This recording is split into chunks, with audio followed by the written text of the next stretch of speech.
এছাড়া আল্লাহর সামনে দাঁড়িয়ে সুপারিশ করে। কার সাহস এত সুপারিশ করে? মনে করছেন বাবার দরবারে গেছেন, বাবা আপনার সুপারিশ করে জান্নাতে নিবে নাকি? আরে বাবার খবর কি হবে ওটাই তো বাবা জানে না। কথা বলেন।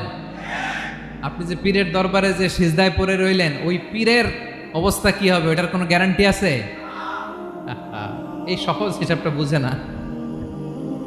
আপনি যেই দরবারে যে মাথা ঘষেন, যেই দরবারে যে সেজদা দেন, যেই দরবারে যে মানত করেন, যেই পীরের পায়ের মধ্যে পড়ে থাকেন, ওই পীরের অবস্থা কি সেটাই তো সে জানে না, ঠিক কিনা?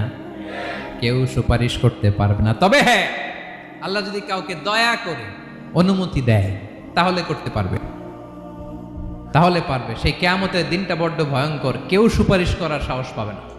আরে আমার অবস্থা কি আমি জানি না, আমি আবার কারোর জন্য সুপারিশ করবো?